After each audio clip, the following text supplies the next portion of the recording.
Jitu Jatav Bharatiya Janata party के बर्खास्त पार्षद का कुख्यात कारनामा, राजनीतिक संकट और भ्रष्टाचार। इस वीडियो में जानिए भारतीय जनता पार्टी के बर्खास्त पार्षद जीतू जाटव का शर्मनाक कारनामा और इससे जुड़े राजनीतिक संकट के बारे में। जीतू जाटव पर गंभीर आरोप लगे हैं, जिनमें धमकाना, हमला करवाना और कुकृत्य करना शामिल है। इसके साथ ही जाटव के खिलाफ दर्ज अपराधों की लंबी लिस्ट और नगर निगम चुनाव में शपथ पत्र में गलत जानकारी देने का मामला भी सामने आया है।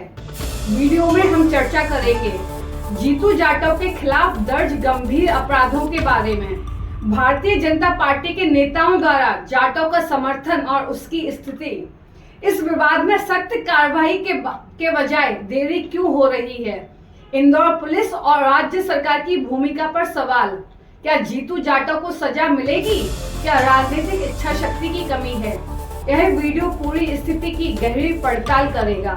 अगर आपको वीडियो पसंद आए तो चैनल को सब्सक्राइब करें और बेल आइकन दबाएं ताकि आप हमारी नई अपडेट्स पा सकें। भारतीय जनता पार्टी के बर्खास्त पार्षद जीतू जाटव का शर्मसार करने वाला प्रकरण आपको तो याद ही होगा।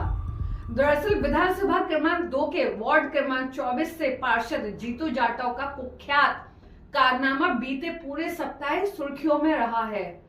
आज हम आपको जो बताने जा रहे हैं उससे जीतू जाटव की पार्षदी खतरे में पड़ सकती है। धमकाने, अपने ही दल के पार्षद कमलेश कालरा के घर पर हमला करवाने और अपने समर्थकों के हाथों कालरा के 17 वर्षीय पुत्र के साथ अमानवीय कुकृत्य करने जैसे आरोपों में भले ही इंदौर पुलिस उसे अब तक गिरफ्तार नहीं कर सकी है, लेकिन इस वक्त जो हम आपको बताने जा रहे हैं वह भारतीय लोक प्रतिनिधित्व अधिनियम का सीधा उल्लंघन है। सूत्रों से मिली जानकारी के अनुसार जीतू जाटव ने इंदौर नगर निगम का चुनाव लड़ने के दौरान अपने खिलाफ दर्ज अपराधों को निर्वाचन आयोग से छुपाया है। जाटव ने अपने चुनावी हलफनामे के साथ जो शपथ पत्र प्रस्तुत किया था उसमें उसने अपने खिलाफ केवल 2 आपराधिक प्रकरण दर्ज होना ही बताया है। हम आपको बता दें कि महज 11 वर्ष की आयु में अपराध की दुनिया में कदम रखने वाले जीतू जाटव के खिलाफ पहला अपराध चाकूबाजी का दर्ज है। जाटव के खिलाफ दर्ज अपराधों की फेहरिस्त में 11 अपराध दर्ज है। 11 में 10 अपराध तो उसके गृह क्षेत्र परदेसीपुरा थाने में ही दर्ज है, जबकि एक अपराध जाटव के खिलाफ इंदौर शहर के ही सहयोगितागंज थाने में दर्ज है। जीतू के खिलाफ मारना, धमकाना, हत्या का प्रयास, बलवा, दंगा, उपद्रव, डकैती, सामूहिक अपराध, जुआ खेलना, शासकीय कार्य में बाधा, लोक संपत्ति को नुकसान पहुंचाना जैसे गंभीर अपराध दर्ज है। यह वीडियो तैयार किए जाने तक जूनी इंदौर पुलिस जीतू जाटव और कमलेश कालरा विवाद में अब तक 10 आरोपियों को गिरफ्तार कर चुकी है। यहाँ एक सवाल यह भी है कि जब जाटव के हमला करने वाले समर्थकों की संख्या 40 से अधिक सामने आई है, तब महज 12 को ही पुलिस द्वारा पहचाने जाना कई संदेहजनक परिस्थितियों को जन्म दे रहा है। एक सवाल यह भी है कि मुख्यमंत्री मोहन यादव के द्वारा जीतू जाटव कमलेश कालरा प्रकरण में कड़ी कार्रवाई के आदेश देने के पहले जो जीतू जाटव प्रशासन को ज्ञापन दे रहा था, खुद को बेकसूर बता रहा था, मामले में निष्पक्ष कार्रवाई होने तक इस्तीफा देने की बात कर रहा था, आज उसको जमीन खा गई या आसमान निकल गया। मामले की जांच से जुड़े स्पेशल इन्वेस्टिगेशन टीम यानी SIT के अधिकारी और स्थानीय जूनी इंदौर पुलिस सभी पहलुओं पर बार बार विवेचना की बात कहकर जीतू जाटव की इस मामले में आपराधिक भूमिका पर आखिर क्यों कोई स्पष्ट रुख नहीं रख रहे हैं। मुख्यमंत्री डॉक्टर यादव के मामले में 9 जनवरी को हस्तक्षेप करने और कथित सख्त कार्रवाई करने के आदेश देने के बाद भाजपा द्वारा यह प्रचारित किया गया था कि इस घटना से भाजपा पार्टी की छवि धूमिल हुई है। यह भी दावा किया गया था कि मामला PMO तक पहुंचने पर सख्त कार्रवाई करने की भाजपा प्रदेश संगठन को हिदायत दी गई है। तो आखिर क्या वजह है कि इंदौर शहर को दहला देने वाला इस पूरे घटनाक्रम का सूत्रधार जीतू जाटव सलाखों से दूर है। यह कोई नई बात नहीं है कि जीतू जाटव को किन नेताओं ने संरक्षण दे रखा है। विधानसभा क्रमांक 2 के संरक्षण करने वाले यह दागदार नेता क्या जीतू जाटव को बचाने की अब भी कोशिश कर रहे हैं? क्या इस संरक्षण देने वाले नेताओं की इंदौर शहर के प्रति कोई नैतिक जिम्मेदारी नहीं बनती है? क्या सीएम और गृह मंत्री और इंदौर के प्रभारी मंत्री डॉक्टर मोहन यादव के सख्त आदेशों के बावजूद जीतू जाटव को कोई सिर्फ पैसेज दिया जा रहा है? अपनी कुख्यात भूमिका से महज 1.5 दशक में पहले फर्श से अर्श पर पहुंचा जीतू जाटव कैसे 1000 करोड़ की संपत्ति का मालिक होने का दावा कर रहा है? क्या जीतू जाटव नामक कुख्यात अपराधी का राजनीति में प्रवेश अपने अपराधों की जानकारी छुपाकर पार्षद पद हासिल करना और इसके साथ ही नगर निगम के एमआईसी सदस्य के रूप में पद ग्रहण करना कैसे संभव हुआ? यह जांच का विषय नहीं है क्या?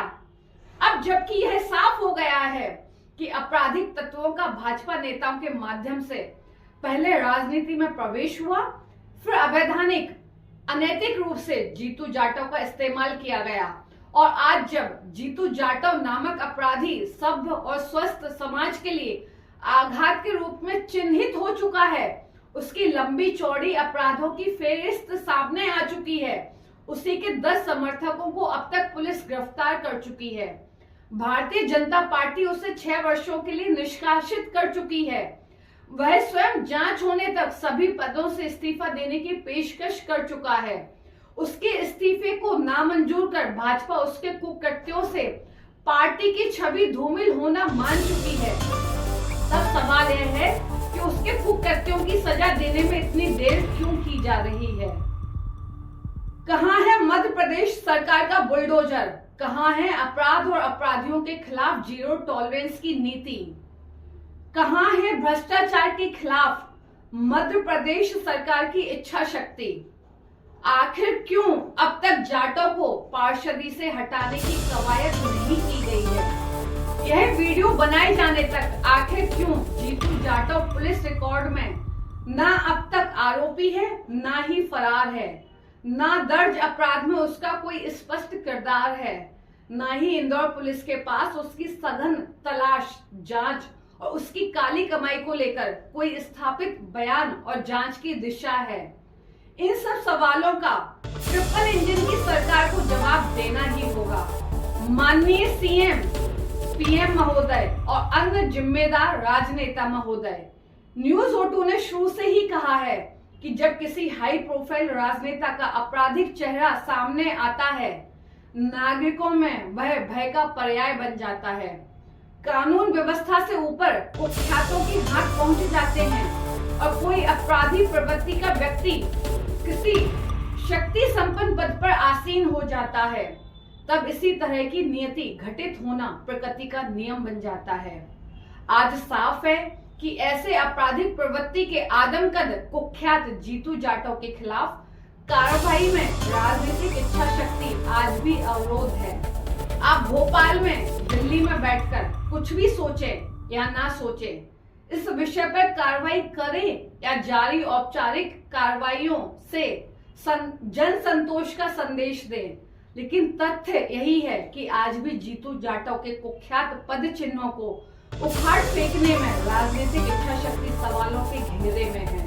आपको तय करना होगा कि यही प्रचारित शक्ति के आदेश निर्देश पर्याप्त है या यह महज लोगों की लोकतंत्र के प्रति आस्था को बनाए रखने के महज खेल खिलौने हैं। स्वच्छता में सिरमौर इंदौर व्यापारिक, व्यवसायिक, वाणिज्यिक गतिविधियों के माध्यम से शासकीय राजस्व के खजाने को भरकर पूर्ण आहुति देने वाले शहरों में नंबर 1 इंदौर, या यह कहें भारतीय जनता पार्टी की झोली में पूरी की पूरी 9 विधानसभा सीटों को लोकसभा में वर्ष 1989 से सुमित्रा महाजन से लेकर अब तक शंकर लालवानी तक लोकसभा में भारतीय जनता पार्टी का 35 सालों से अवैध किला बनने वाला इंदौर, और इतना ही नहीं, तीसरी सरकार के रूप में नगर निगम परिषद में भाजपा को वर्ष 2000 में कैलाश विजयवर्गीय के रूप में महापौर से अब तक 24 वर्षों से अधिक थाली में परोस कर देने वाले इंदौर के प्रति आपकी जिम्मेदारी, या यह कहें भाजपा की जिम्मेदारी अहम हो जाती है। और हम विपक्ष की बात क्यों करें? कौन कांग्रेस, कैसी कांग्रेस? मध्य प्रदेश के राजनीतिक इतिहास में 2003 के बाद हर जगह, हर तरफ, हर सीट पर लोगों के मन में भाजपा ही भाजपा है। सवाल तो बहुत हैं, वक्त बेहद कम है। इसके अलावा कहना बहुत कुछ चाहते हैं, आप जिम्मेदारों को बताना बहुत कुछ चाहते हैं, लेकिन ना आज हम लोक स्वास्थ्य की बात करेंगे, ना आज हम अफोर्डेबल कैपेसिटी से बाहर जाती शिक्षा की बात करेंगे, और ना ही हम प्रत्येक आम आदमी की एक दिन के जीवन जीने की हद से बाहर जाती कीमत की बात करेंगे। हमारी गुजारिश है कि इस कुख्यात जीतू जाटों पर जीरो टॉलरेंस की नीति अपनाएं, अपनी कथनी और करनी के विभेद में आ रहे अंतरों को समाप्त करें और इस पूरे प्रकरण की गंभीरता से जांच कर भाई, दादा, कथित दयालु, भाभी, मोहरे के बीच पनपी वर्चस्व की लड़ाई को फिलवक्त किनारे करें, गंभीरता दिखाएं और आईने की तरह बेहद साफ उजागर अपराधियों के खिलाफ सख्त कार्रवाई हो, यह कहीं नहीं करके दिखाएं। इस तरह की खबरें, समाचार, दृष्टिकोण, टिप्पणियां अब और आज बेहद दुर्गम हो गई हैं। दुर्गम शब्द को लेकर आप कंफ्यूज हो सकते हैं। दुर्गम वहां कहा जाता है जहां कोई प्रचलित कला, एक्ट, सामान्य शब्दों में कहें तो आज के दौर में पत्रकारिता विलुप्ति की कगार पर है। हम कल रहें या ना रहें, लेकिन आप जनता की बात कहने के लिए, आपको स्थितियां समझाने के लिए, आपका मत यानी जन का मत तैयार करने के लिए जिस तरह के विशेषज्ञों की जरूरत होती है, आपके बदले सोचने, समझने और देश हित में वास्तु स्थिति रखने के लिए जिस तरह के कौशल की जरूरत होती है, ईमानदारी, निष्पक्षता की जरूरत होती है, लोभ लालच से दूर, ऐसा ही एक प्लेटफॉर्म है न्यूज O2। हम बेहद सीमित संसाधनों में, चुनौतीपूर्ण परिस्थितियों में लोकतंत्र के मूल्यों को बनाए रखने के लिए पत्रकारिता कर रहे हैं। आप हमें कॉल कर सकते हैं, मेल कीजिए, वेब पोर्टल और यूट्यूब पर कमेंट कीजिए और हो सके तो आर्थिक मदद कीजिए। हम जानते हैं आपकी हालत खराब है, कम से कम सब्सक्राइब कर दीजिए, लाइक कर दीजिए। आप क्या चाहते हैं यह कमेंट बॉक्स में बताइए। हमारी हौसला अफजाई के लिए इतना ही पर्याप्त है। यह कर आपको आपकी बात सुनाई भी देती रहेगी, आपकी समस्याएं हमारे द्वारा दिखाई भी जाती रहेंगी। समाधान करने वाले जिम्मेदारों को हमेशा हमें सचेत करते रहना है।